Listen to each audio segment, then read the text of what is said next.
ปีใหม่ลาวปีนี้มื้อสังขารหลวงหมายถึงวันที่ปีเก่าจะผ่านไปและปีใหม่จะก้าวเข้ามาแทนกงกับวันจันทร์แฮม2 ค่ำเดือน5พศ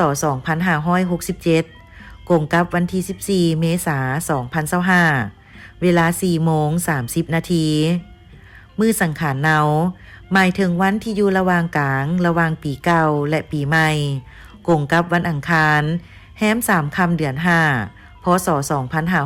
2567วันที่15เมษายน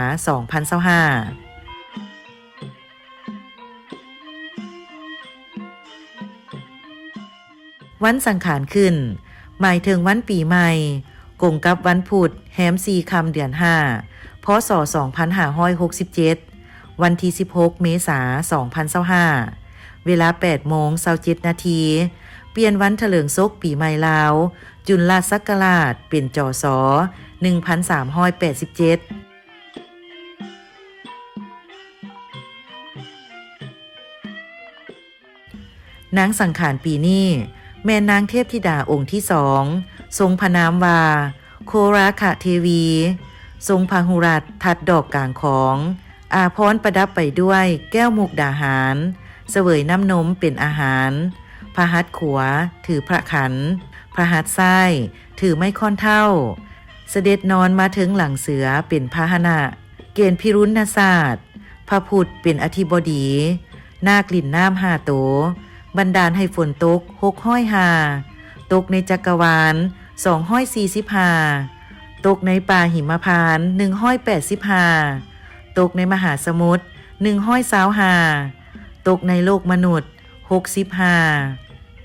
เกณฑ์ธาราธิคุณตกราศีอาโปน้ำจะมากฝนตกตลอดปีน้าดอนและน้าลุมจะดีทั้ง2 อย่างจะมีลมพัดบางข้างบางคราวจากทิศทั้ง4ตามฤดูกาลเกณฑ์ธัญญาหารซื้อว่าลาภะข้าวกล้าไหนาจะได้ผล10 ส่วนเสียแต่ส่วนเดียวประชาชนจะมีความสุขสบายดีธัญญาหารจะอุดมสมบูรณ์ดีพลามัสสะมังสาหารหมากไม้จะดกดีสิ้นป่าอาหารจะอุดมสมบูรณ์ดีรุกขศาสตร์ไม่เดือเป็นพญาคนทั้งหลายจะอยู่เย็นเป็นสุขเกณฑ์กาลโยกวันพุธเป็นวันทุงไสวันศุกร์เป็นอธิบดีวันเสาร์เป็นอุบาทและวันอาทิตย์เป็นโลกาวินาศ